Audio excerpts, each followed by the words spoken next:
পবিত্র সফর মাস চলতেছে। দ্বিতীয় জুমা সফরের 10 তারিখ। সালাতুল জুমা আদায়ের জন্য মহান রব আমাদেরকে মসজিদে একত্রিত হওয়ার তৌফিক দান করেছেন। মহান রবের দরবারে কালিমাতুশ শুকর আদায় করি আলহামদুলিল্লাহ। আমাদের আলোচ্য বিষয় সম্পর্কে আপনাদের ধারণা আছে। যে বিষয়টি নিয়ে আমরা আলোচনা করতেছিলাম, আলোচনাটা দীর্ঘ হয়ে যাচ্ছে। আজকে জুমার মাধ্যমে শেষ করার চেষ্টা করব, যদি আল্লাহ তৌফিক দান করেন ইনশাআল্লাহ। ওমা তৌফিক ইল্লা বিল্লাহ। আমাদের মূল বিষয় ছিল হযরত আমিরে মুআবিয়া, আল্লাহ রাসূলের বিশিষ্ট সাহাবী, ওহীর লেখক। তাকে নিয়ে 4টি আপত্তি বাংলাদেশের মানুষ সহ অনেকেই করে থাকে। এই 4টি আপত্তির জবাব দেওয়া মূলত উদ্দেশ্য ছিল এখান থেকে একটু পিছনে বিস্তারিত আলোচনা করতে হয়েছে, এটা বোঝার জন্য। গত জুমায় আমরা যেখানে আলোচনা শেষ করেছিলাম সেটা হলো সিফফিনের যুদ্ধ। কিসের যুদ্ধ? সিফফিনের যুদ্ধ। ওখানে ওই 4টি প্রশ্নের একটি প্রশ্নের উত্তর হয়ে গেছে। তো পিছন থেকে আমি আর একটু টেনে আজকের আলোচনা শুরু করি। গত জুমায় যেখানে আমরা শেষ করেছিলাম সে বিষয়টি ছিল হযরত আমিরে মুআবিয়া রাদিয়াল্লাহু তাআলা আনহু আর হযরত আলী রাদিয়াল্লাহু তাআলা আনহু মধ্যকার যুদ্ধ। সিফফিন নামক স্থানে, ইরাক আর শামের মাঝামাঝি একটি স্থান সিফফিন। সেখানে প্রায় দীর্ঘ 2 মাস লাগাতার যুদ্ধ হয়েছিল। 70,000 সাহাবায়ে কেরাম সহ তাবিঈন অনেক লোক মারা গিয়েছিল। প্রায় 70,000 লোক মারা গিয়েছিল, শহীদ হয়েছিল, অনেকে আহত হয়েছিল। তো মূল আলোচনা হলো গত 2 জুমা, আজকের জুমার আগে 2টি জুমা অতিবাহিত হয়েছে। এই 2 জুমায় মূলত ইহুদিদের ষড়যন্ত্র, মনে আছে? ইহুদিদের ইয়ামানের রাজধানী সনআ এক কঠোরপন্থী ইহুদি আলেম, নাম ছিল আব্দুল্লাহ ইবনে সাবা। সে মূলত দরবেশের বেশ ধরে মদিনায় প্রবেশ করলো। সনআয় থাকা অবস্থায়, ইয়ামানে থাকা অবস্থায় সে চিন্তা করলো যে আমরা ইহুদি জাতি, দিন দিন আমাদের পতন হচ্ছে, আমাদের অস্তিত্ব পৃথিবীতে নেই। মদিনা থেকে, খাইবার থেকে বের করে দিয়েছি, যাযাবরের মতো বিভিন্ন জায়গায় আমরা আশ্রয় গ্রহণ করেছি। আর এদিকে ইসলামের উত্থান একের পর এক চলতেছে। এক এক রাষ্ট্র ইসলামের অধীনে চলে আসতেছে, মুসলিমদের সংখ্যা বৃদ্ধি পাচ্ছে। তো সে চিন্তা করলো যে কিভাবে এই ইসলামের উত্থানকে বন্ধ করে দেওয়া যায়, থামিয়ে দেওয়া যায়। আর এতদিন মুসলিমদের মাঝে যে সহিহ আকীদা ছিল, এই আকীদার ভিতরে কিভাবে ফাটল ধরানো যায়, এই 2টি বিষয় নিয়ে সে মদিনায় আসলো। আসার পরে একের পর এক আপনার আলোচনা শুনেছেন, সে তার এই মিশনে সফল হয়েছে। কে? আব্দুল্লাহ ইবনে সাবা। সে তার মিশনে কি হয়েছে? সফল হয়েছে। কিভাবে সফল হয়েছে? সে এক পর্যায়ে হযরত ওসমান গনি রাদিয়াল্লাহু তাআলা আনহুকে অবরোধ করে শহীদ করেছে। এই ওসমান গনি রাদিয়াল্লাহু তাআলা আনহু 35 হিজরির 18ই জিলহজ, জিলহজ মাসের কয় তারিখ? 18 তারিখ মদিনায় নিজ বাসভবনে তাকে শহীদ করা হয়। এই 35 হিজরি থেকে ইসলামের যে উত্থান বন্ধ হয়েছে, ইসলামের যে উত্থান বন্ধ হয়েছে এই আব্দুল্লাহ ইবনে সাবার কারণে এখন পর্যন্ত, এখন মানে আজ পর্যন্ত না, আমার আলোচনা 40 হিজরি পর্যন্ত এই 5 বছরে ইসলামের আর উত্থান হয় নাই।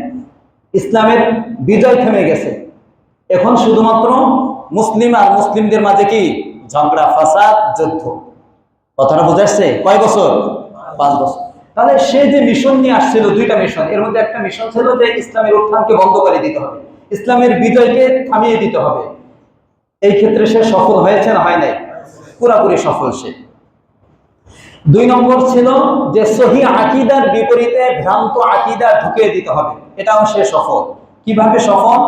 জঙ্গে সিফফিনের সময় যখন হযরত আমির মুআবিয়া আর হযরত আলী রাদিয়াল্লাহু তাআলা আনহুমার মাঝে যুদ্ধ হয়, তখন থেকে দুইটা দল সৃষ্টি করেছে। কয়টা দল? 2 দল। একটা খারিজি, একটা কি? খারিজি। খারিজিদের পরিচয় গত জুমা আমি বলেছি যে খারিজি কারা ছিল? এতদিন যারা আলীর সমর্থক ছিল, কার ছিল? আলীর দলে ছিল, তারাই এক পর্যায়ে যখন হযরত আলী রাদিয়াল্লাহু তাআলা আনহু আর হযরত আমির মুআবিয়া রাদিয়াল্লাহু তাআলা আনহু সন্ধি করে ফেলল। কি সন্ধি করেছিল? যে শাম এবং আশেপাশের অঞ্চলগুলো আমির মুআবিয়া দেখাশোনা করবে, সে পরিচালনা করবে, আর ইরাক, বসরা, মক্কা, মদিনা আশেপাশে যেগুলো আছে এগুলো আলী রাদিয়াল্লাহু তাআলা আনহু দেখাশোনা করবে। এর মাধ্যমে মোটামুটি যুদ্ধ বিগ্রহ সব কি হয়ে যায়? বন্দী হয়ে যায়। এই সন্ধি যখন হলো, তখনই আলী রাদিয়াল্লাহু তাআলা আনহুর যে সমর্থক যারা ছিল, এদের মধ্যে একটি দল সমর্থক কারা? আব্দুল্লাহ ইবনে সাবার দল। কারা? আব্দুল্লাহ ইবনে সাবার দল। হ্যাঁ, তারা অনেক ছিল। এদের মধ্যে একদল লোক মসজিদের কোণা থেকে দাঁড়িয়ে বলল, ইনিল হুকমু ইল্লা লিল্লাহ, আমরা এই সমস্ত সন্ধি টন্ধি কিছু মানি না, মানুষের সালিশ বিচার এগুলো আমরা মানি না, আমরা একমাত্র কার বিচার মানি? আল্লাহ কোরআনের বিচার মানি। এটা বলে তারা বের হয়ে গেল এবং আমির মুআবিয়াকে তারা কাফের বলল। কেন? আলী রাদিয়াল্লাহু তাআলা আনহুর খেলাফত না মানার কারণে। আর আলী রাদিয়াল্লাহু তাআলা আনহুকে কাফের বলল, ফাসিক বলল। কেন? কেন? তিনি কোরআনের আইন বাদ দিয়ে সন্ধিতে সম্মতি দিলেন। তাহলে তাদের দৃষ্টিতে আলী রাদিয়াল্লাহু তাআলা আনহু কাফের, আমির মুআবিয়াও কি কাফের। কথাটা বুঝা যাচ্ছে? তখন তারা আলী রাদিয়াল্লাহু তাআলা আনহুর দল থেকে বের হয়ে গেল। তাদের সংখ্যা কোনো কোনো বর্ণনায় 12,000, 6,000, 8,000, 4,000 এরকম ছিল। তারা এক স্থানে গিয়ে একত্রিত হইল, তাদেরকে বোঝানো হইল। কিছু লোক ফিরে আসছিল আর কিছু লোক বাকি ছিল। এদের বিরুদ্ধে নাহওয়ান নামক স্থানে হযরত আলী রাদিয়াল্লাহু তাআলা আনহু এই খারিজিদের বিরুদ্ধে যুদ্ধ করেছে, যেটা আমি গত জুমায় বলেছি। তাদেরকে একেবারে নিঃশেষ করে দিয়েছিল, মাত্র কয়েকজন বাকি ছিল। কয়েকজন খারিজি কি ছিল? বাকি ছিল। এই মোটামুটি গত জুমার আলোচনা এই পর্যন্ত ছিল। এদের নাম হলো খারিজি। কিন্তু এরা খারিজি যারা আলী রাদিয়াল্লাহু তাআলা আনহুর দল থেকে বের হয়ে গেছে, এদের নাম কি? কিন্তু এখনো আব্দুল্লাহ ইবনে সাবার কিছু সমর্থক আলী রাদিয়াল্লাহু তাআলা আনহুর দলে আছে না নাই? এদের নাম হলো শিয়া। এদের নাম কি? শিয়া।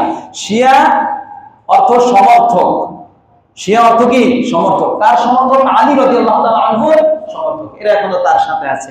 যাই হোক, তাহলে আমরা এই আলোচনা, পূর্বের এই আলোচনা থেকে বুঝতে পারলাম আমির মুআবিয়া রাদিয়াল্লাহু তাআলা আনহু সম্পর্কে যে একটি আপত্তি করা হয়, তিনি আলী রাদিয়াল্লাহু তাআলা আনহুর বিরুদ্ধে যুদ্ধ করেছিলেন, যার কারণে তিনি সঠিক ছিলেন না, তিনি ভুলের উপরে ছিলেন।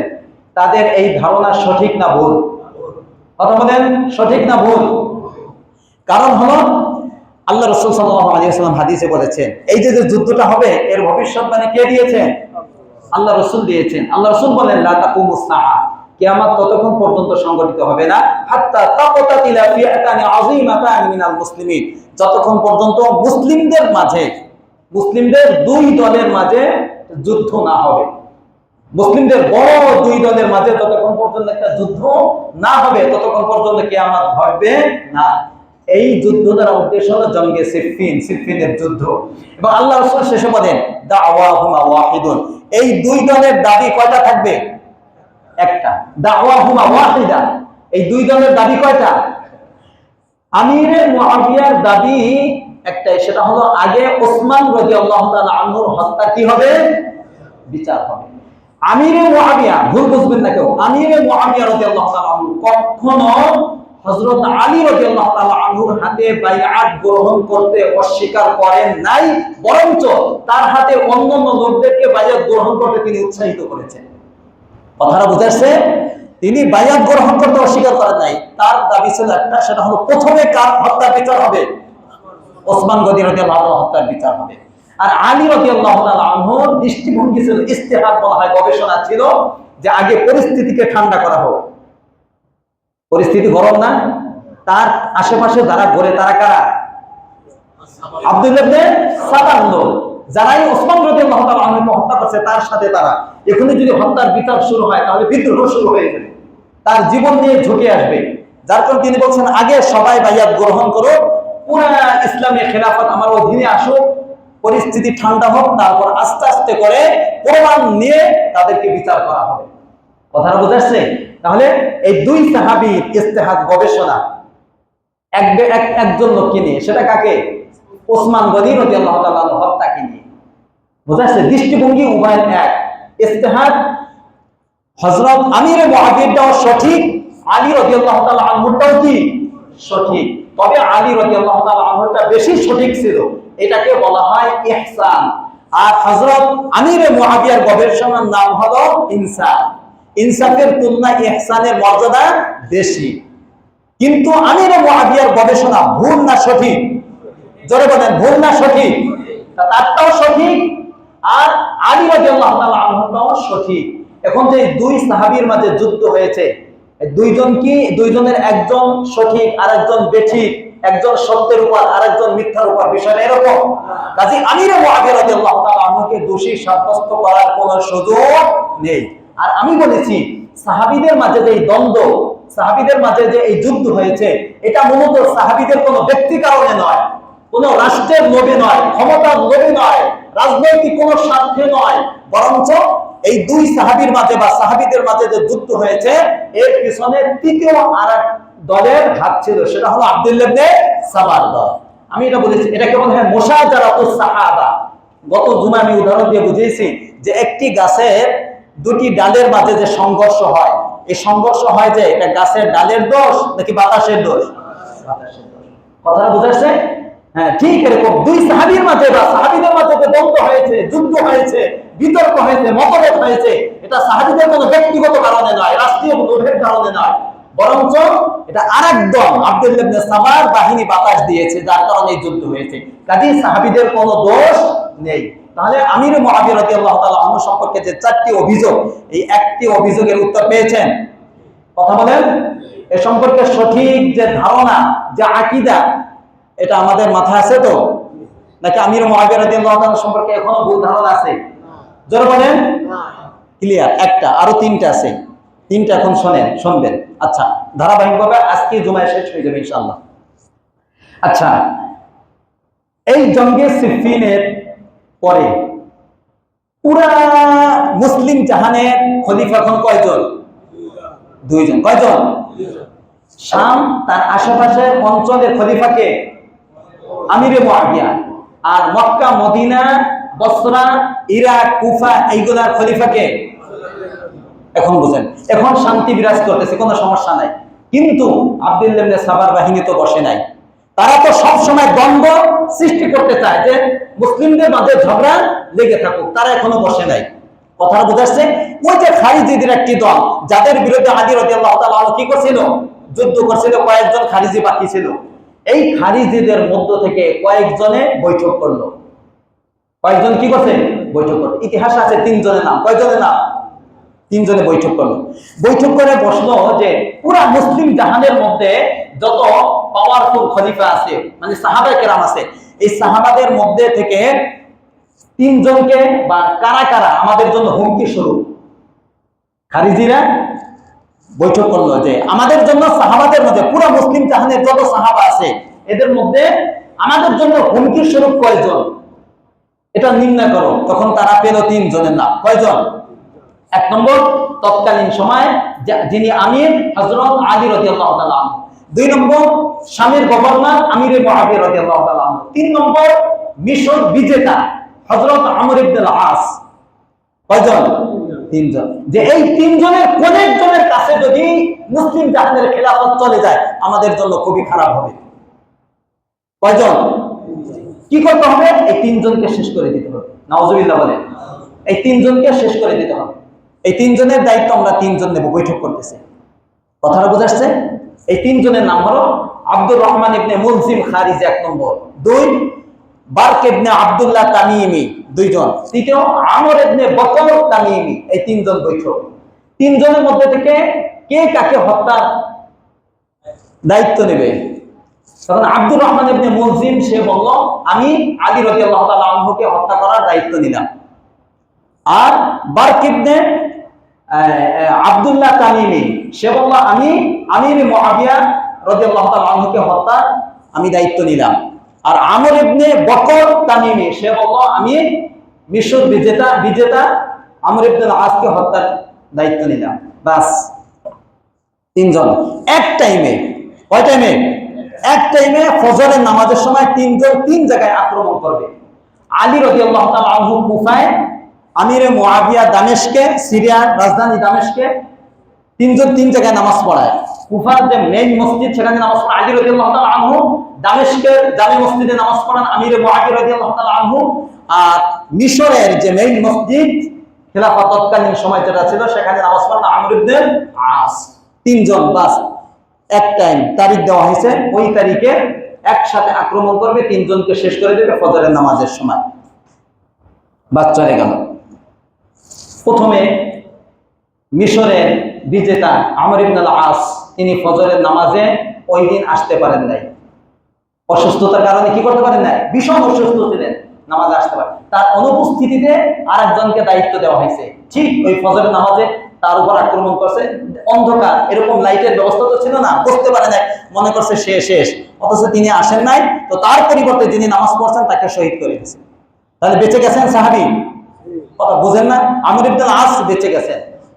দুই নম্বর, দামেশকে জামে মসজিদে আমিরে মুআবিয়া রাদিয়াল্লাহু তাআলা নামাজ পড়াচ্ছেন, ফজরের নামাজ, আক্রমণ করছে, কিন্তু আঘাতটা একটু ভুল হয়েছে, ভুল হওয়ার কারণে পুরোপুরি আমিরে মুআবিয়া রাদিয়াল্লাহু তাআলা আনহুর লাগে নাই, একটু লেগেছে, তিনি আহত হয়েছেন কিন্তু নিহত হন নাই, তিনিও বেঁচে গেছেন। আর এদিকে কুফার জামে মসজিদে কোন কোন বর্ণনায় আলী রাদিয়াল্লাহু তাআলা আনহু নামাজ পড়াইতে আসতেছেন, অথবা ফজরের নামাজের জামাত চলতেছে, পড়াচ্ছেন তিনি, দুই বর্ণনাই আছে। তিনি যখন আসতেন তখন তিনি সকলকে ডাকতেন, আসসালাত আসসালাত আসসালাত, মানে নামাজের দিকে তোমরা আসো। তিনি আসতেন আর এইভাবে বলতেন। যাই হোক, তার দায়িত্ব নিয়েছেন কে? তার দায়িত্ব কে নিয়েছেন? আব্দুর রহমান ইবনে মুলজিম খারিজি, ওই খারিজিদের একজন। সে কি করলো? আলী রাদিয়াল্লাহু তাআলা হত্যা করার জন্য একটা তরবারি কিনলো, খঞ্জর, 1000 দিরহাম দিয়ে। আর 1000 দিরহাম দিয়ে বিষ কিনছে, বিষাক্ত বিষ। এই বিষ কিনে তরবারিতে 1 মাস পর্যন্ত সে কি করছে? লাগাইছে, যেন আঘাত করলে কোনোভাবে বাঁচতে না পারে। বোঝাচ্ছে কথাটা? যাই হোক, এরপরে সে 15ই রমজান, 40 হিজরি 15ই রমজান, মনে থাকবেন, 40 হিজরি 15ই রমজান তিনি ফজরের নামাজে আসতেছেন অথবা ফজরের নামাজ পড়াচ্ছেন, এই অবস্থায় তাকে আঘাত করা হয়েছে, ওই বিষাক্ত তরবারিতে আঘাত করা হয়েছে। আঘাত করার পরে এরপরে তিনি 3 দিন বেঁচে ছিলেন, 15, 16, 17 তারিখ, কোন কোন বর্ণনায় 21শে রমজান, তবে সহিহ 17ই রমজান, 3 দিন পরে। 15 তারিখ আঘাতপ্রাপ্ত হয়েছেন, 17ই রমজান তিনি শাহাদাত বরণ করেন, তিনি ইন্তেকাল করেন। কে? আলী রাদিয়াল্লাহু তাআলা। কথাটা বুঝাচ্ছে? আচ্ছা, তার শাহাদাতের পরে এখন খলিফা কে হবে? সংক্ষেপে বলে যাচ্ছে, বিস্তারিত বলা যাবে না। তার শাহাদাতের পরে এখন মুসলিম জাহানের খলিফা কে হবে? তার 2 ছেলে আছে, তিনি কারো নাম প্রস্তাব করে যান নাই। তার 2 ছেলে, বড় ছেলের নাম হাসান আর ছোট ছেলের নাম হুসাইন রাদিয়াল্লাহু তাআলা আনহুমা।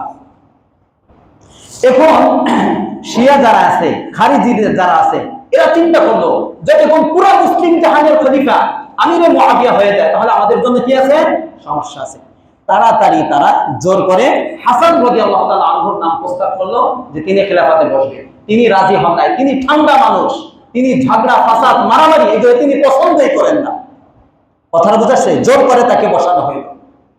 তিনি মাত্র 6 মাস ছিলেন। যাই হোক, তাকে খলিফা বানানো হইল। কাকে? হাসান রাদিয়াল্লাহু তাআলা আনহুকে খেলাফতে বসানো হইল। বসানোর পরে এখন এই খারিজিরা আর শিয়ারা, হাসান রাদিয়াল্লাহু তাআলা কোথায়? এখন কুফায়। কোথায়? কুফায়। পুরা মুসলিম জাহানের খেলাফত 3 জায়গায় ছিল। প্রথম মক্কা মদিনায় আল্লাহ রাসূলের যুগে, আবু বকর রাদিয়াল্লাহু তাআলা আনহুর যুগে, তারপরে ওমর ফারুক রাদিয়াল্লাহু তাআলা আনহুর যুগে, ওসমান গনি রাদিয়াল্লাহু তাআলা আনহুর যুগে। রাজধানী কোথায় ছিল? মদিনায়।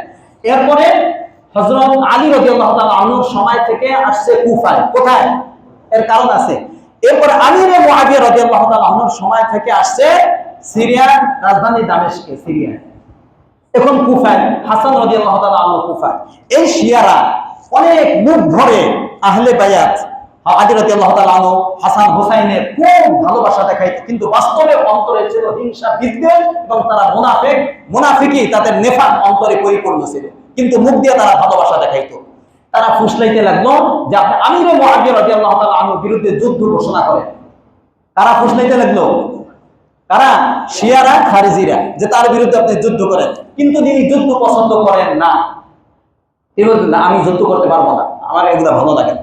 কিন্তু তারা বারবার পিরাপিরি করলো। এমনকি এই যুদ্ধ করতে পিরাপিরি করার কারণে আজারবাইজানের যিনি গভর্নর ছিলেন সাদ ইবনে কায়েস, তাকে তিনি বারবার পিরাপিরি করতেছিলেন হাসান রাদিয়াল্লাহু তাআলা আনহুকে। এই পিরাপিরি করার কারণে তাকে গভর্নর পদ থেকে তিনি বরখাস্ত করে দিয়েছেন। কেন? তিনি বারবার পিরাপিরি করেন, তিনি যুদ্ধ চান না, কথাটা বুঝে, কিন্তু তিনি বাঁচতে পারেন না। যুদ্ধ না করলে দেখেন বিপদ আসবে আমার উপর। তিনি রাজি হয়েছেন যে আমি যুদ্ধ করব। এবং এই শিয়ারা তার হাত ধরে বলছেন যে আমৃত্যু আমরণ, মৃত্যুর আগ পর্যন্ত আমরা আপনার সাথে আছি, আপনার সাথে থেকে আমিরে মুআবিয়ার বিরুদ্ধে কি করব? যুদ্ধ করব। কিন্তু ঘটনা হলো কিছু দূর যাওয়ার পরে যখন শুনতে পারল যে হাসান রাদিয়াল্লাহু তাআলা আনহুর বাহিনীর যিনি সেনা প্রধান ছিলেন সাদ ইবনে কায়েস ইবনে সাদ, তিনি মারা গেছেন। এই ঘটনা যখন ছড়িয়ে গেল তখন এই শিয়ারা পালাইতে শুরু করলো। যুদ্ধ লাগে না, এখনো যুদ্ধের আগে পালাতে শুরু করলো। এমনকি তারা এই কাজ করছে যে আরেকজনের মাল ছিনিয়ে নিয়ে তারা পালাতে শুরু করলো। যার মাল পাইছে লুট করা শুরু করে দিল, লুটপাট শুরু করে দিল। এবং এই আমার কাছে আছে সব লেখা, আল বিদায়া ওয়ান নিহায়ার মধ্যে আছে হযরত হাসান রাদিয়াল্লাহু তাআলা আনহু যে তাঁবুতে ছিলেন সেই তাঁবুতে আক্রমণ করছে এই শিয়ারা, যারা তার সমর্থক ভালোবাসে, আক্রমণ করছে। তিনি যে একটা চাদরে বসেছিলেন সেই চাদর পর্যন্ত টান দিয়ে নেওয়ার জন্য তারা চেষ্টা করছে। কথাটা বুঝাচ্ছে? এই হাসান রাদিয়াল্লাহু তাআলা নিজে বলেন যে এরা আমাকে ভালোবাসা দেখায়, অথচ এরা আমাকে হত্যার চেষ্টা করছে, এরা আমার সম্পদ লুণ্ঠন করছে। এরা বুঝাচ্ছে? তিনি চিন্তা করলেন হাসান রাদিয়াল্লাহু তাআলা এভাবে মুসলিম জাহানের শান্তি কখনো ফিরে আসবে না। তিনি চিন্তা করলেন যে আমাকে একটা কাজ করতে হবে। সেটা হলো যে আমির মুআবিয়া রাদিয়াল্লাহু তাআলা তিনি আমার চেয়ে বয়সে বড়, তিনি যোগ্য একজন সাহাবী, কাতিবুল ওয়াহী, লেখক, এবং তার দক্ষতাও আছে। কাজী আমার সুন্দর হবে যে আমি আমার এই খেলাফত ছেড়ে পুরো মুসলিম জাহানের খেলাফতটা তার হাতে দিয়ে দিই। এটা ভালো না খারাপ? এইটা শিয়ারা মানতেই চায় না, কোনোভাবে মানে না, কিন্তু তিনি এটা করবেন যে যুদ্ধ বিগ্রহ সব বন্ধ করে পুরো মুসলিম জাহানকে দুই ভাগে ভাগ না করে একজনের হাতে দিয়ে দেন, এটা সুন্দর হবে। এবং আল্লাহ রাসূল সাল্লাল্লাহু আলাইহি ওয়াসাল্লাম এই হাসান রাদিয়াল্লাহু তাআলা আনহু সম্পর্কে বলে গেছেন, বুখারীতে আসছে, কি বলে গেছেন যে ইন্না ইবনি হাদা সাইয়্যিদুন। হাসান রাদিয়াল্লাহু তাআলা আনহু আল্লাহ রাসূলের ছেলে না নাতি? এখানে বলা হয়েছে ছেলে হাদিসের মধ্যে। আরে নাতিকে ছেলে বলা হয় না? হয় না? আমার এই নাতি দেখাই বলতেছে, আমার এই নাতি হাসান সে একদিন নেতা হবে, সরদার হবে। এই যে হয়েছে, তিনি খলিফা, এখন নেতা হবে। এরপরে আল্লাহ রাসূল বলেন লাআল্লাল্লাহা সায়ুসলিহু বিহি বাইনাল ফিআতাইনিল আযীমাতাইনি মিনাল মুসলিমিন, এবং তার মাধ্যমে আল্লাহ রাব্বুল আলামিন মুসলিমদের মাঝে চলমান একটা যুদ্ধের অবসান ঘটাবেন আমার এই নাতির মাধ্যমে। কথাটা বুঝাচ্ছে? এই যে যুদ্ধ মুসলিম জাহানের, এই যুদ্ধের অবসান ঘটাবেন কার মাধ্যমে? হাসান রাদিয়াল্লাহু তাআলা আনহুর মাধ্যমে আল্লাহ রাসূল ভবিষ্যৎবাণী করে গেছেন। বাস তিনি চিন্তা করলেন না, বাস আমি আমার অধীনে যতটুকু খেলাফতের দায়িত্ব আছে এটা পুরাটা কার কাছে দিয়ে দেব? আমিরে মুআবিয়ার কাছে দিয়ে দেব। তিনি চিঠি পাঠাইলেন, লিখে কিছু নাম কি ওয়াস্তে কিছু শর্ত দিয়ে পুরা মুসলিম জাহানকে কার হাতে দিয়ে দিলেন? আমিরে মুআবিয়া রাদিয়াল্লাহু তাআলা আনহু হাতে দিয়ে তিনি মদিনায় চলে গেলেন। মদিনায় গিয়ে তিনি বসবাস করতে লাগলেন। এখন পুরা মুসলিম জাহানের খলিফা কয়জন? জোরে বলেন কয়জন? একজন। বাস শিয়াদের আর খারিজিদের মাথায় ঘুম নেই। তাদের মাথায়, শিয়াদের আর খারিজিদের মাথায় কি নাই?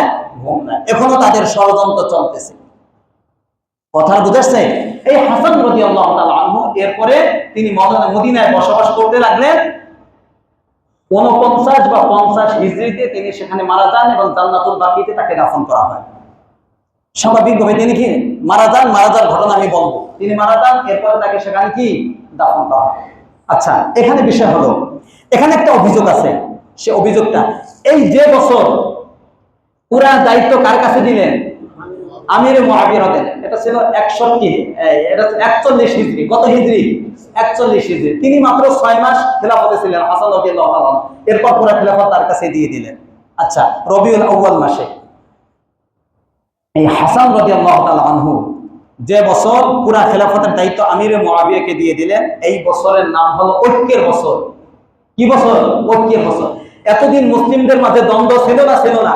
একদল আরেকদলের, মুসলিমদের মাঝে একদল আরেকদলের বিরুদ্ধে যুদ্ধ।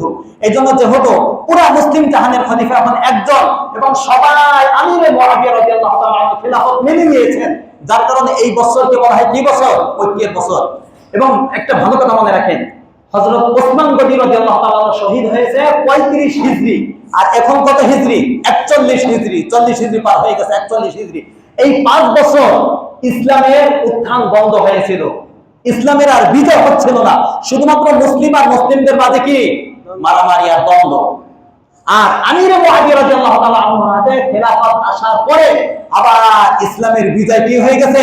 শুরু হয়ে গেছে। এটা একটু পরে বলবো। এখন এই আমির মুআবিয়া রাদিয়াল্লাহু তাআলা আনহু সম্পর্কে যে আরেকটা মন্তব্য করা হয় যে হাসান রাদিয়াল্লাহু তাআলা আনহুকে মারার পিছনে কার হাত ছিল? আমির মুআবিয়া। যে অনেকে বলে, বিশেষ করে শিয়ারা বলে এটা, যে আমির মুআবিয়া আর তার ছেলে ইয়াজিদ এই দুইজনে হাসান রাদিয়াল্লাহু তাআলা আনহুর একজন স্ত্রীকে হাত করে তার মাধ্যমে তাকে বিষ প্রয়োগে মেরে ফেলছে। নাউজুবিল্লাহ বলেন। মিথ্যা কথা। সমস্ত ঐতিহাসিক একমত যে এই যে সনদটা আছে, ইতিহাসের কিতাবে যে লেখাটা আছে, এটা সঠিক নয়, এটা কি ভুল। তাহলে তিনি কিভাবে মারা গেলেন? সংক্ষেপে শুনে। তার মরার ক্ষেত্রে দুইটা বর্ণনা আছে। তিনি এখন কোথায়? কুফায় না মদিনায়? আচ্ছা, খেলাফতের দায়িত্ব কার কাছে এখন? আমির মুআবিয়ার কাছে। তো খেলাফতের দায়িত্ব দিয়ে গেছে, তো তাকে আবার মারার প্রশ্ন আসে কোনো? খেলাফতের দায়িত্ব কার কাছে? এখন তো তার সাথে কোনো শত্রুতা নেই, তাকে তিনি কেন মারবেন? তিনি মারার কোনো প্রশ্নই আসে না।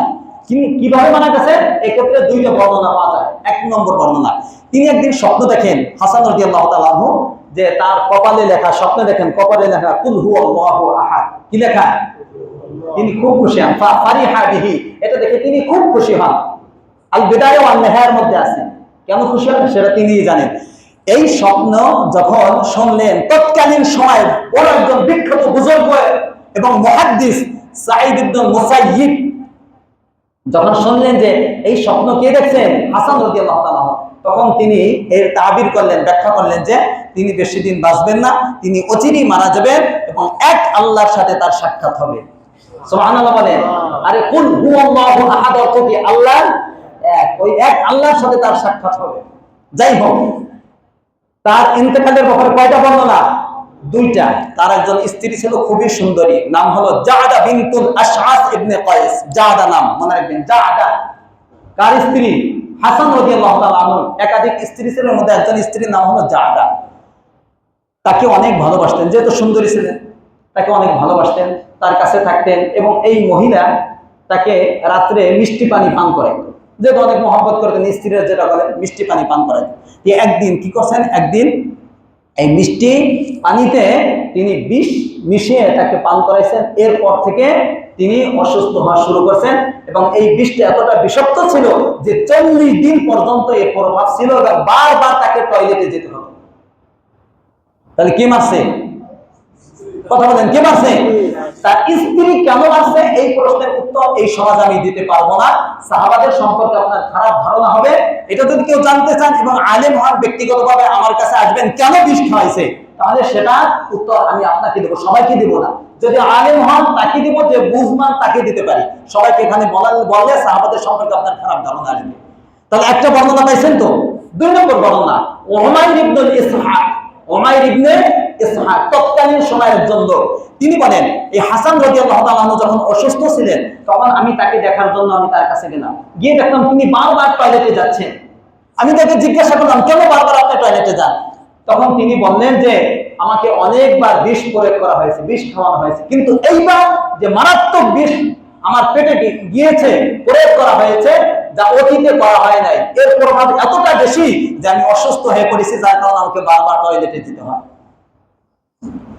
উনি বলেন আমি চলে গেলাম। দ্বিতীয় দিন আবার তাকে দেখার জন্য আসলাম।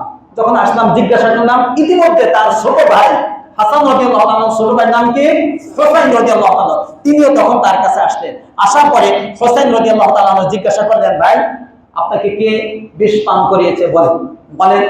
তিনি বললেন যে তুমি শুনে কি করবে? বলে আমি এটাকে হত্যা করব। কি করব? হত্যা করব। তখন হাসান রাদিয়াল্লাহু তাআলা বললেন যে যদি আমি তোমাকে বলি, এটা আমার যার সম্পর্কে আমার ধারণা, উনি নিশ্চিত না, যার সম্পর্কে আমার কি ধারণা, এটা যদি আমি তোমাকে বলি আর বাস্তবে সেই হয়, সেই আমাকে বিষ পান করিয়ে থাকে, তাহলে এর বিচার কে করবে? আর যদি আমার যার সম্পর্কে ধারণা, তার কথা আমি তোমাকে বলে দেই, আর সে বাস্তবে আমাকে বিষ না পান করিয়ে থাকে, আর তুমি তাকে হত্যা করো, তাহলে একজন নিরপরাধ লোককে তুমি কি করবে? হত্যা করবে। এটা আমি চাই। যদি সে আমাকে বিষ পান করিয়ে থাকে, তাহলে তাকে শাস্তি দেওয়ার জন্য কে যথেষ্ট? আল্লাহই যথেষ্ট। আর যদি সে না হয়ে থাকে আর তুমি তাকে হত্যা করো, তাহলে একজন নিরপরাধ লোককে তুমি কি করবে? হত্যা করবে। এটা আমি চাই না। তাহলে বোঝা গেল হাসান রাদিয়াল্লাহু তাআলা আনহুকে কে বিষ পান করিয়েছিল এ সম্পর্কে তিনি নিশ্চিত ছিলেন না। কথাটা বোঝা? এই দুইটা বর্ণনা পাওয়া যায়। কাজে দুইটা বর্ণনা দ্বারা বোঝা গেল, বা ঐতিহাসিকদের বর্ণনা দ্বারা বোঝা গেল যে হাসান রাদিয়াল্লাহু তাআলা আনহু বিষ প্রয়োগে যে মারা গেছেন, এর পিছনে আমির মুআবিয়া রাদিয়াল্লাহু তাআলা আনহুর কোনো হাত ছিল। দুইটা প্রশ্নের উত্তর পেয়ে গেছেন, তাহলে দুই অভিযোগের উত্তর পাইলেন। আর 3-4 পরে আসতেছে। আচ্ছা, এখন পুরো মুসলিম জাহানের খলিফা কয়জন? ভালো করে বলছেন, কয়জন? একজন। বাস। এতদিন ইসলামের বিজয় থেমেছিল, এখন ইসলামের বিজয় শুরু হয়ে গেছে। একজনের হাতে নেতৃত্ব দেওয়ার ক্ষমতা অনেক বেশি আছে আমির মুআবিয়া রাদিয়াল্লাহু তাআলা আনহুর মধ্যে। তিনি অনেক গুণের অধিকারী ছিলেন। একের পর এক দেশ, অমুসলিম দেশ মুসলিমদের অধীনে আসতে লাগলো। ইতিহাসে লেখা আছে, আমার কাছে আছে, ইতিহাসে লেখা আছে যে মাত্র তিনি খিলাফতে বসছেন 41 হিজরিতে। কত? মাত্র 3 বছরের ব্যবধানে 44 হিজরিতে, হয়তো কত 44 হিজরিতে পাকিস্তানের লাহোর পর্যন্ত চলে আসলে ইসলামের বিজয় পাকিস্তানের লাহোর পর্যন্ত চলে আসছে। এবং একজন সেনাপতি ছিল, তার সিনান নাম কি? সিনান। তার নেতৃত্বে বেলুচিস্তান বিজয় হয়েছে। আর এদিকে আফগানিস্তানের কাবুল, কান্দাহার সহ অনেক পুরাটা মুসলিম জাহানের অধীনে চলে আসছে। কার শাসন আমলে? রাশিয়া, বুখারা, সামারকান্দ সহ, তিরমিজ সহ অনেক অঞ্চল পুরাটা মুসলিম জাহানের অধীনে চলে আসছে 48 হিজরিতে। তিনি খিলাফতে বসার মাত্র 7 থেকে 8 বছরের মধ্যে এই অবস্থা। এবং আফ্রিকা কঠিন কঠিন অঞ্চল, যেখানে আফ্রিকার লোকটা একটু, আপনারা জানেন, জঙ্গলে থাকে, একটু মেজাজটা অন্যরকম থাকে, তারা খুব যুদ্ধ, কোনোভাবেই ইসলামের অধীনে আসতেছিল না ইসলামের ওই সমস্ত আফ্রিকার ওই সমস্ত অঞ্চল। একমাত্র আমির মুআবিয়া রাদিয়াল্লাহু তাআলার নেতৃত্বে তার একজন সেনাপতি ছিল, তাবিঈ, নাম ছিল উকবা ইবনে নাফি। নাম কি? উকবা ইবনে নাফি। তার নেতৃত্বে আফ্রিকার ওই সমস্ত অঞ্চলগুলো মুসলিমদের অধীনে চলে আসে।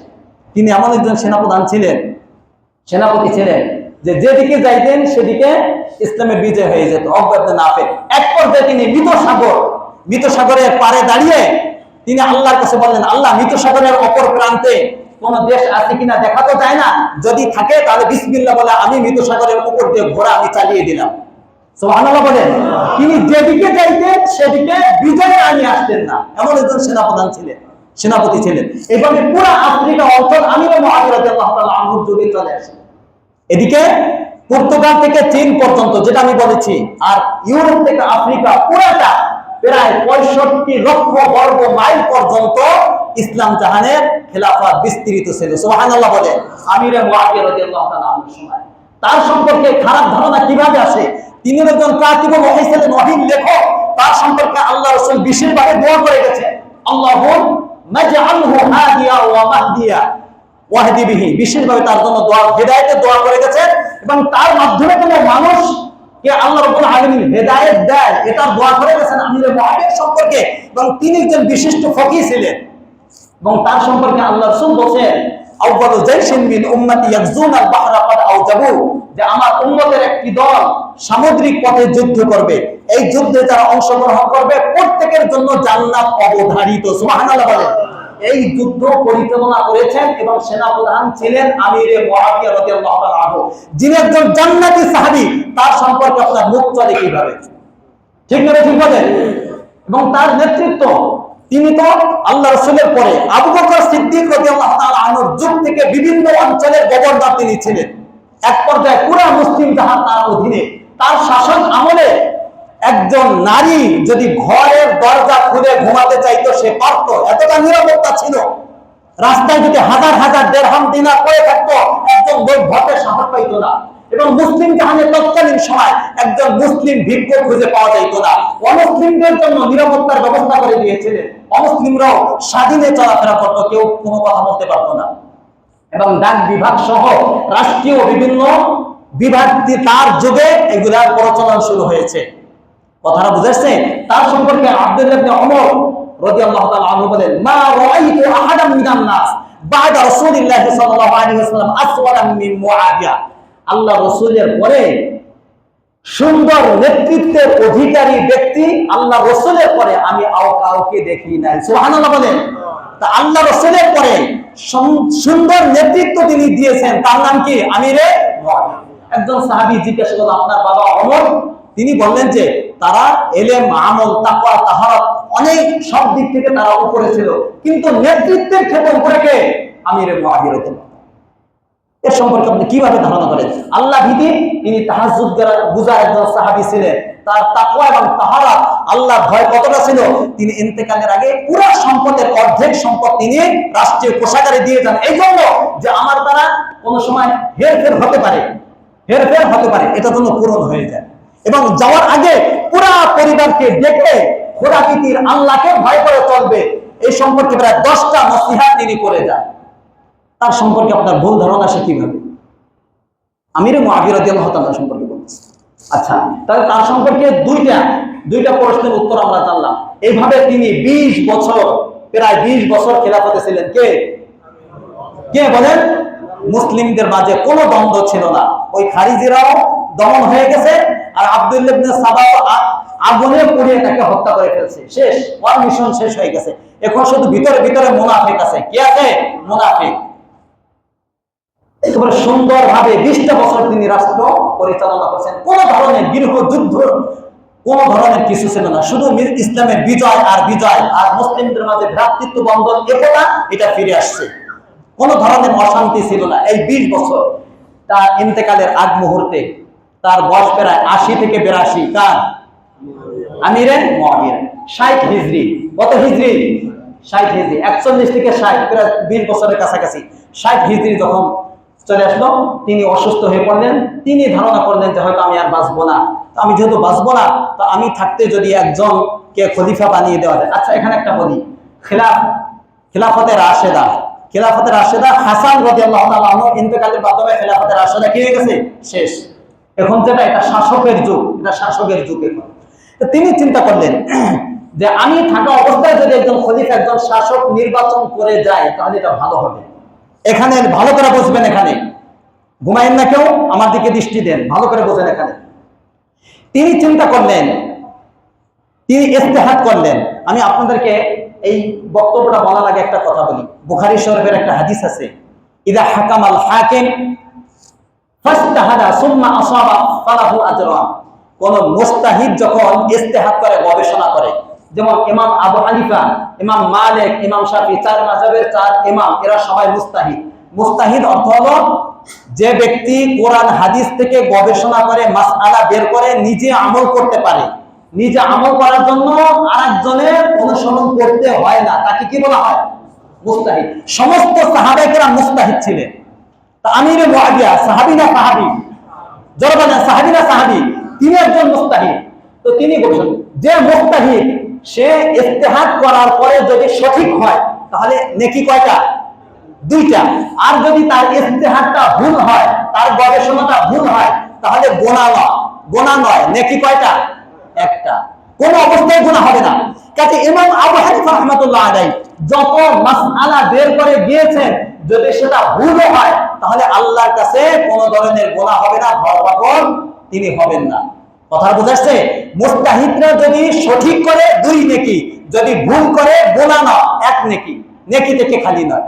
তাহলে আমির মুআবিয়া রাদিয়াল্লাহু তাআলা আনহু তিনি একজন মুস্তাহিদ ছিলেন, তিনি এখন ইজতিহাদ করবেন। এই খলিফা বানানোর জন্য ইজতিহাদ করলেন। তার সামনে 4টা জিনিস, কয়টা? কয়টা? তিনি চিন্তা করলেন যে যদি আমি কাউকে খলিফা না বানিয়ে যাই তাহলে হয়তো গৃহযুদ্ধ শুরু হয়ে যেতে পারে। কথা বোঝাচ্ছে? তার সামনে এটা আসলো।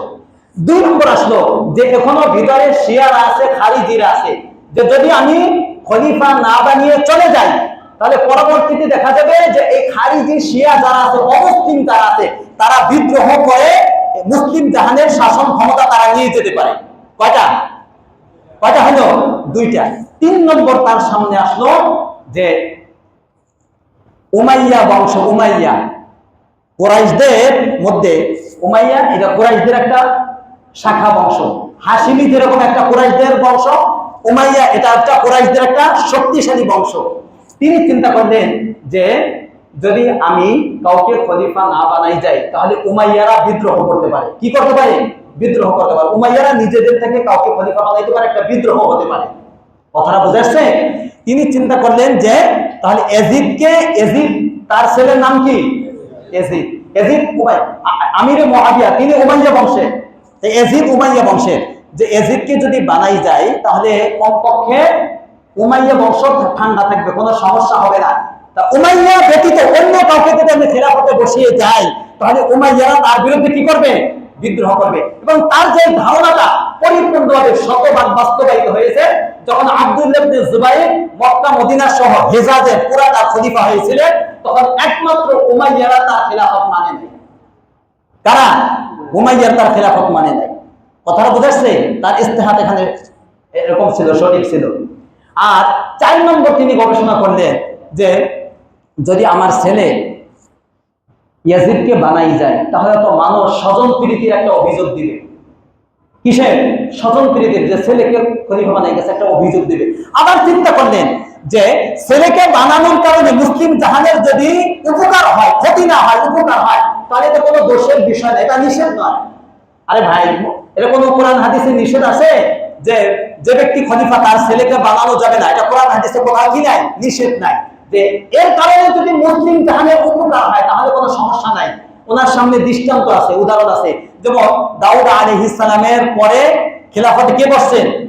সুলাইমান আলাইহিস সালাম। সুলাইমান আলাইহিস সালাম দাউদ আলাইহিস সালামের ছেলে, দৃষ্টান্ত আছে যে পিতার পরে ছেলে বসতে পারে, কোরআনের দৃষ্টান্ত আছে। তো তিনি চিন্তা করলেন যে আমার ছেলেকে যদি বসানোর কারণে মুসলিম জাহানের উপকার হয়, একতা ঠিক থাকে, দ্বন্দ্ব না বাড়ে, গৃহযুদ্ধ না হয়, তাহলে এটা মুসলিম জাহানের জন্য ভালো হবে না ক্ষতি হবে? বলেন বলেন, ভালো হবে। এই 4টা জিনিসকে সামনে রেখে তিনি সাহাবাদের সাথে তিনি পরামর্শ করলেন। পরামর্শ করলে আল্লাহ রাসূলের বিশিষ্ট সাহাবী মুগীর ইবনে শুবা তিনি বললেন যে আপনি তাৎক্ষণিকভাবে আপনার যত গভর্নর আছে সকলের কাছে আপনি চিঠি পাঠান, সকলকে ডেকে ইয়াজিদের পক্ষে আপনি বাইআত নেন। কেন নেবেন? কারণ ওসমান গনি রাদিয়াল্লাহু তাআলা হত্যার পরে মুসলিম জাহানের অবস্থা কি হয়েছে এটা আপনার সামনে আছে। এটা আপনার কি সামনে। আপনি যদি কাউকে খলিফা না বানাই যান তাহলে মুসলিম জাহানের অবস্থা কি হবে না? ভালো হবে না। কাজী সকলকে ডেকে তার হাতে বাইআত নেন। তিনি এই কাজটা করলেন না, তিনি চিঠি পাঠাইলেন। পুরা মুসলিম জাহানের যত গভর্নর সকলের কাছে চিঠি পাঠালেন। এই ভালো করে বোঝেন, চিঠিতে কি লেখছে?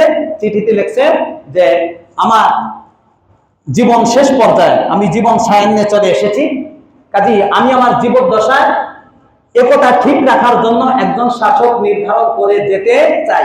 তোমরা যাকে পছন্দ করো তার নাম প্রস্তাব করো এবং লিখে পাঠাও। তিনি তার ছেলের নাম বলছেন? জোরে বলেন, বলছেন না? কাউকে বলেন নাই। তখন মুসলিম জাহানের যত গভর্নর আছে প্রায় অধিকাংশ, বেশি, সকলের পক্ষ থেকে একজনের নাম আসলো। নাম কি? ইয়াজিদের নাম। যে আপনার ছেলেকে বসিয়ে যান, না হয় উমাইয়ারা বিদ্রোহ করবে। যদি আপনার ছেলেকে না বসান উমাইয়ারা কি করবে? কারণ কি? তৎকালীন সময়ে যত গভর্নর ছিল প্রায় গভর্নর উমাইয়া বংশে। প্রায় গভর্নর কোন বংশে? উমাইয়া বংশে। এবং উমাইয়ারা তখন বেশি ছিল, যার কারণে এই আশঙ্কা হয়েছে। তখন তিনি কি করলেন? সকলের সাথে পরামর্শ করলেন। অধিকাংশ সাহাবায়ে কেরাম সহ বড় বড় যারা আহলুল হাদ্দি ওয়াল হাল্লি ওয়াল আকদি, যারা নেতৃস্থানীয়, যাদের বুদ্ধি গরিমা সবচেয়ে বেশি, তার পরামর্শ দিল যে এই যুদ্ধ বিগ্রহ সবকিছু থেকে যদি বিরত রাখতে চান তাহলে আপনার ছেলে কি খেলাফতে বসিয়ে যান। কথাটা বুঝছেন? এরপর ভালো করে বুঝবেন, সবাই যখন পরামর্শ দিল তখন তিনি তাকে মনোনয়ন দিলেন। মাত্র কি দিছেন? মনোনয়ন, যে হ্যাঁ তাকে বসানো যাবে। তাহলে সকলে তার হাতে তার জীবদ্দশা বায়াত গ্রহণ করতে শুরু করলো। শুধুমাত্র মক্কা মদিনা, কয়টা বাকি? মক্কা মদিনা, এই দুই অঞ্চলের সাহাবায়ে কেরাম তার হাতে বায়াত গ্রহণ করতে চাইলো না। দেখেন আমিরে মুআবিয়া তাৎক্ষণিকভাবে তিনি হজে আসলেন, ওমরায় হজে আসলেন। হজে এসে মক্কা মদিনার যত সাহাবায়ে কেরাম তাদেরকে বুঝালেন। শুধুমাত্র 5 জন তার বিরুদ্ধে কথা বললেন। কয়জন? 5 জন। হোসেন রাদিয়াল্লাহু তাআলা আনহু, আব্দুর রহমান ইবনে আবি বকর, আব্দুল্লাহ ইবনে জুবাইর, আব্দুল্লাহ ইবনে আব্বাস, আব্দুল্লাহ ইবনে ওমর। কয়জন? 5 জন। এই 5 জন, এই 5 জনকে তিনি স্পেশাল ডেকে মদিনায় স্পেশাল ডেকে তিনি বুঝাইলেন যে তাকে যদি বানানো না হয়, সকলে তার ব্যাপারে সম্মতি দিয়েছে, যদি বানানো না হয় তাহলে উমাইয়ারা বিদ্রোহ করবে এবং একটা বিশৃঙ্খলা তৈরি হয়ে যাবে। কিন্তু তারা মানতে চায় না। তারা তাদের সামনে দুইটা জিনিস আছে। এক নম্বর, যে ইয়াজিদের তুলনায় যোগ্য সাহাবায়ে কেরাম থাকতে তাকে বসানোর কোনো অর্থ হইতে পারে না। ইয়াজিদ যোগ্য তখন ছিল বেশি না হোসাইন রাদিয়াল্লাহু তাআলা, আব্দুল্লাহ ইবনে জুবাইর, প্রবীণ সাহাবী যারা, তাদের যোগ্যতা বেশি ছিল? কথা বলেন, তাদের যোগ্যতা বেশি ছিল, সাহাবায়ে কেরামের যোগ্যতা। যে সমস্ত বড় বড় সাহাবায়ে কেরাম থাকতে ইয়াজিদকে খেলাফতে বসানোর কোনো অর্থ হয় না। এই জন্য আমরা মানব না। 2 নম্বর কারণ হলো যে এর মাধ্যমে রাজতন্ত্রের একটা বিষয় হয়ে যাবে, যে বাপের পরে ছেলে খেলাফতে বসবে, এটা আমরা চাই না। বরঞ্চ আপনার পূর্বে খোলাফায়ে রাশিদিন যেভাবে সিস্টেম, যেভাবে নীতি অবলম্বন করছে, আপনি ওইভাবে নীতি অবলম্বন করেন। আমরা চাই না যে রাজতন্ত্রের সূচনা হোক, এটা আমরা চাই না। কোনোভাবে তিনি বুঝাইতে পারলেন না। কিন্তু মক্কা মদিনার অনেক লোক ইয়াজিদের হাতে বায়াত গ্রহণ করলো, আর মুসলিম জাহানের অধিকাংশ লোক, প্রায় সকল লোক তার হাতে বায়াত গ্রহণ করলো। ইতিমধ্যে তিনি মারা যান। আমির মুআবিয়া রাদিয়াল্লাহু তাআলা মারা যান। মারা যাওয়ার পরে খেলাফতে কে বসছেন? ইয়াজিদ। এখানে ভালো করে বোঝেন, সময় আর 4 মিনিট সময় নেব। আচ্ছা, এখানে কথা হইল আমিরে মুআবিয়া রাদিয়াল্লাহু তাআলা আনহু ইয়াজিদকে কি খেলাফতে বসিয়ে গেছেন না মনোনয়ন দিয়ে গেছেন? ভালো করে বোঝেন। এখানে প্রস্তাবনা দিচ্ছেন যে সে হবে। প্রস্তাবনা দেওয়া অর্থ হলো যে সে খলিফা হয়ে যায় নাই, সে শাসক হয়ে যায় নাই। প্রস্তাবনা দেওয়ার পরে মুসলিম জাহানের বড় বড় যারা, এরা যদি তার হাতে বায়াত গ্রহণ করে তাহলে এর অর্থ হবে সে এখন কি হয়েছে? খলিফা হয়েছে। যদি তারা তাকে মানতে অস্বীকার করে তাহলে সে খলিফা হইতে পারবে না। কথাটা বুঝাচ্ছে? যেমন ধরেন আবু বকর সিদ্দিক রাদিয়াল্লাহু তাআলা আনহু ইন্তেকালের সময় কার নাম ঘোষণা করছিলেন? কথা বলেন, কার নাম? ওমর ফারুক রাদিয়াল্লাহু তাআলা আনহুর নাম। এই ঘোষণার কারণে কি তিনি খলিফা হয়ে গেছেন? না। তার ইন্তেকালের পরে সকলে এসে তার হাতে বায়াত গ্রহণ করে তাকে খলিফা বানাইছে। কথাটা বুঝাচ্ছে? ঠিক অনুরূপ আমিরে মুআবিয়া রাদিয়াল্লাহু আনহু মাত্র তার প্রস্তাবনা পেশ করে গেছে, তাকে মনোনয়ন দিয়ে গেছেন তার ছেলেকে, এরপর তাকে খেলাফতে বসাবে। তার ইন্তেকালের পরে যে সমস্ত বড় বড় সাহাবায়ে কেরাম আছে সকলে যদি মানে তাহলে খলিফা হবে, যদি না মানে কি হবে না? খলিফা হবে না। এই জন্য তার ছেলে তারপরে খলিফা হয়, এই দোষ কি আমিরে মুআবিয়াকে দেওয়া যাবে? জোরে বলেন, দেওয়া যাবে না। তিনি এখানে ইস্তেহাদ করছেন। কি ইস্তেহাদ? তার ইস্তেহাদটা এখানে ভুল ছিল। কার ইস্তেহাদ? আমিরে মুআবিয়ার ইস্তেহাদটা এখানে কি ছিল? ভুল ছিল। তার দৃষ্টিভঙ্গি ছিল মুসলিম জাহানকে ক্ষতি থেকে বাঁচানো, এটা ঠিক ছিল। কিন্তু এই ক্ষতি থেকে বাঁচানোর জন্য ছেলেকে খেলাফতে বসানো, এইটা ছিল তার ভুল। তার ইখলাস ছিল, তার নিয়ত ছিল সহিহ, যে পুরো মুসলিম জাহানকে ক্ষতি থেকে কি বাঁচানো, এটা ঠিক ছিল। কিন্তু এই ক্ষতি থেকে বাঁচানোর জন্য ছেলেকে খেলাফতে বসানো, এইটা ছিল তার কি? ভুল। কিন্তু একটা কথা মনে রাখবে, মুস্তাহিদ যদি ভুল করে গুনাহ হয়, যারা বলেন গুনাহ হয়, গুনাহ হয় না, গুনাহ হয় না। কাজী এই কারণে ছেলের কারণে পিতাকে দোষ দেওয়া যাবে না। ভালো করে বুঝবেন। এখন নূহ আলাইহিস সালামের ছেলের কারণে আপনি নূহ আলাইহিস সালামকে দোষ দেবেন? কথা বলেন না কেন? আচ্ছা, লূত আলাইহিস সালামের স্ত্রীর কারণে লূত আলাইহিস সালামকে দোষ দেবেন? ইব্রাহিম আলাইহিস সালামের বাবা এর কারণে ইব্রাহিম আলাইহিস সালামের দোষটা পাবেন না। আচ্ছা, এখানে যদি আমিরে মুআবিয়া রাদিয়াল্লাহু তাআলা কোনো দোষ থাকতো তাহলে আপনি বলতে পারতেন তার কোনো দোষ নাই, তিনি গবেষণা করেছেন এবং মুসলিম জাহানকে বাঁচানোর চেষ্টা করার কারণে তার ছেলেকে তিনি কি বসাইছেন, খিলাফতে বসাইছেন। এবং ভালো করে মনে রাখবেন, তিনি একেবারে সর্বশেষ জুমার নামাজে খুতবা এখানে দাঁড়িয়ে যে ভাষণ দিয়েছেন আমিরে মুআবিয়া, তখন বলছেন আল্লাহ যদি আমার ছেলে যোগ্যতা থাকার কারণে আমি তাকে খিলাফতে বসাই তাহলে তাহলে তাকে তুমি পরিপূর্ণতায় পৌঁছেও, আর যদি আমি স্বজন প্রীতির কারণে আমার ছেলে হওয়ার কারণে যদি আমি তাকে খিলাফতে বসাই তাহলে তাকে তুমি ব্যর্থ করে দিও। জুমার মসজিদে যেখানে দোয়া কবুল হয় এখানে দাঁড়িয়ে তিনি এই দোয়া করছেন। এর দ্বারা বোঝা গেল তার ইখলাস ছিল না। এবং একটা কথা মনে রাখবেন, এখানে একটা মাসআলা, এই খিলাফতে বসানোর এখানে একটা মাসালা হয়, একটা হচ্ছে নেতৃত্বের বিষয় আর একটা হচ্ছে তাকওয়ার বিষয়। বুঝাচ্ছে এই ইয়াজিদের মাঝে নেতৃত্বের গুণ ছিল। কুস্তুমতুনিয়া যে বিজয় হয়েছে এটা কার অধীনে? ইয়াজিদের অধীনে। নেতৃত্বের গুণ ছিল এবং হজের আমির ছিল ইয়াজিদ, নেতৃত্বের গুণ ছিল এখানে। কিন্তু তাকওয়ার ক্ষেত্রে ওই সমস্ত সাহাবায়ে কেরাম, এই যে পাঁচজন সাহাবায়ে কেরাম বলছে, এই সাহাবায়ে কেরাম নেতৃত্ব এবং তাকওয়ার ক্ষেত্রে তারা তার চেয়ে ইয়াজিদের চেয়ে আরো কি ছিল? উপরে ছিল। কিন্তু ইয়াজিদের মধ্যে নেতৃত্বের গুণ ছিল না, এটা আপনি বলতে পারবেন না। কাজে একটা কথা পরিষ্কার যেন হয়, ইয়াজিদের কারণে আমিরে মুআবিয়ার উপরে যেন কোনো দোষ না আসে। ক্লিয়ার হয়েছে আপনার মাসালা? দুই নম্বর কথা হলো এই ইয়াজিদের হাতে শহীদ হয়েছে কে? হোসেন রাদিয়াল্লাহু আনহু। এটা না বললে শেষ হবে না, এটাও বলে শেষ করব। এখানে স্পষ্ট ভাষা আমি বলি, এখানে ইয়াজিদকে দোষারোপ থেকে অনেকে দোষারোপ করতে চায় না, অনেকে ইয়াজিদকে বাঁচাইতে চায়। একটা কথা মনে রাখবেন, এখানে হযরত হোসেন রাদিয়াল্লাহু তাআলা শহীদ হওয়ার পিছনে প্রধান যে আসামি তার নাম হলো ইয়াজিদ। কে বলেন? ইয়াজিদ। এখানে তাকে বাঁচানোর কোনো সুযোগ নেই। হ্যাঁ, এখানে ইয়াজিদ সম্পর্কে অনেকে বলে সে মদ করছিল, সে জিনা ছিল। ভাই ইতিহাসে এটা আসে নাই, যেটা আসে না আপনি তাকে সেটা বলবেন কেন? বুঝেন নাই? এরকম হয় অনেক সময়, দেখবেন একজনকে আপনার ভালো লাগে না, একজনকে আপনার কি লাগে না? ভালো লাগে না, কিন্তু তার উপরে আপনি দোষ চাপাই দিলেন যে সে মদ করে। বাস্তবে সে মদ খায় না, কিন্তু আপনার এমনি খারাপ, সে এমনি খারাপ, কিন্তু তাকে মানুষের সামনে কেলেঙ্কারি করার জন্য, দোষী সাব্যস্ত করার জন্য আপনি বলে দিলেন কি সে মদ করে। এটা করতে পারবে না। সে মদ করছিল কিনা, জিনা করছিল কিনা এটা বলে, কিন্তু সে একজন জালেম ছিল। কি ছিল? সে একজন কি ছিল? জালেম, ফাসিক ছিল। এই ক্ষেত্রে সবাই একমত। কথাটা বুঝাচ্ছে? এবং হোসেন রাদিয়াল্লাহু তাআলা আনহুর হত্যার পিছনে কার হাত ছিল? ইয়াজিদ। সরাসরি হাত না থাকলেও পরোক্ষ হাত ছিল, এবং প্রধান আসামি যে সে হলো ইয়াজিদ। এবং ইয়াজিদ আর হোসেন রাদিয়াল্লাহু তাআলা আনহুর মাঝে যে যুদ্ধ হয়েছে, এই যুদ্ধের ক্ষেত্রে হোসেন রাদিয়াল্লাহু তাআলা আনহু সত্যের পক্ষে ছিল। ঠিক না? ঠিক বলেন? জি, তিনি সত্যের পক্ষে ছিলেন হোসেন রাদিয়াল্লাহু তাআলা আনহু। এই ক্ষেত্রে পরিষ্কার করে কেন ইয়াজিদকে আপনি বাঁচাইতে পারবেন না? ইয়াজিদের কেন দোষ? কারণ হলো, এক নম্বর, আমিরে মুআবিয়া রাদিয়াল্লাহু তাআলা আনহু যখন মৃত্যুর আগে 10টা নসিহত করে গেছেন ইয়াজিদকে। এর মধ্যে একটা হলো যে তোমার চেয়ে যে সমস্ত যোগ্য সাহাবায়ে কেরাম আছে বড় বড়, তাদেরকে তুমি তোমার বায়াত নেওয়ার ক্ষেত্রে চাপ প্রয়োগ করবে না, তাকে চাপ দিবে না। তারা যদি বায়াত গ্রহণ করতে অস্বীকার করে, জোর করে তাকে বায়াত নিবে না। এটা আমিরে মুআবিয়া ইয়াজিদকে বলে গেছেন। কিন্তু ইয়াজিদের প্রথম দোষ হলো খেলাফতে বসার কারণে। আরেকটা কথা এখানে বলে রাখি, শুনেন, হযরত আমিরে মুআবিয়া রাদিয়াল্লাহু তাআলা জীবদ্দশায় ইয়াজিদ যে খারাপ ছিল, এই খারাপ তখন প্রকাশ পায় নাই। ইয়াজিদের খারাপ শুরু হয়েছে হযরত তার বাবা আমিরে মুআবিয়ার ইন্তেকালের পরে, যখন সে খেলাফতে বসে তখন থেকে তার খারাপই শুরু হয়েছে। কথাটা বুঝাচ্ছে? আচ্ছা, তার প্রথম দোষ ছিল এই বড় বড় সাহাবায়ে কেরাম মক্কা মদিনার যারা তার হাতে বায়াত গ্রহণ করলেন, প্রথমে তার পদক্ষেপ তাদেরকে জোর করে বায়াত নেওয়ার ক্ষেত্রে সে বাধ্য করছে। কথাটা বুঝাচ্ছেন? এই প্রথম দোষ।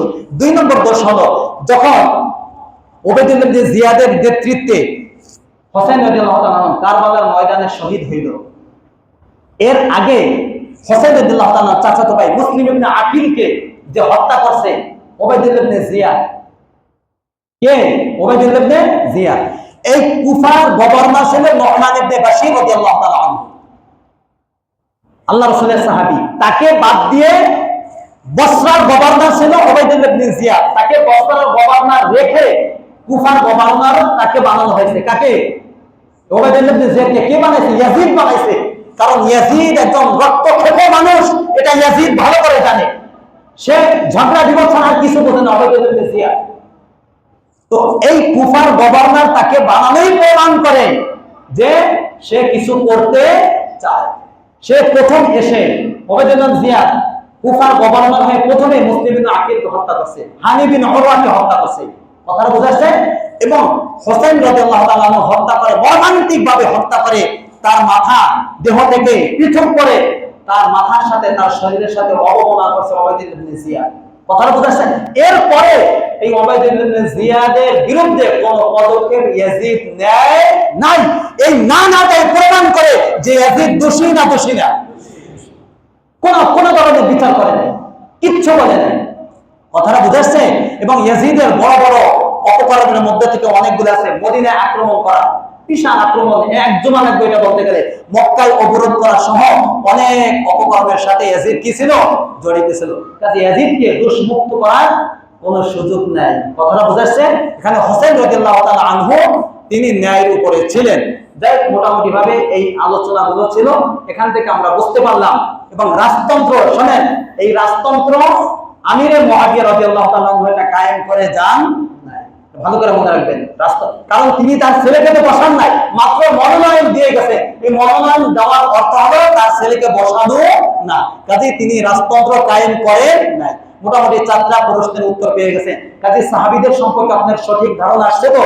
আচ্ছা, এই 3 জুমার আলোচনা থেকে আমরা খেলাফত ধ্বংস কিভাবে হয়েছে মোটামুটি পাইলাম, ইহুদিদের ষড়যন্ত্র পাইলাম, এবং সাহাবাদের সম্পর্কে সাহাবাদের মাঝে যে দ্বন্দ্ব হয়েছে, এই দ্বন্দ্ব সঠিক ছিল না বেঠিক ছিল, এর মোটামুটি ধারণা আমাদের সামনে আসছে তো? সাহাবাদের সম্পর্কে ভালো ধারণা থাকবে তো ইনশাআল্লাহ? বলেন। আল্লাহ রাব্বুল আলামিন সাহাবাদেরকে আল্লাহ রাসূলের পরে সর্বোচ্চ ভালোবাসা এবং তাদের সম্পর্কে ভালো আকীদা রেখে ইন্তেকাল করার তৌফিক আল্লাহ আমাদেরকে দান করুন। ওয়া আখিরু দাওয়ানা আলহামদুলিল্লাহি রাব্বিল আলামিন।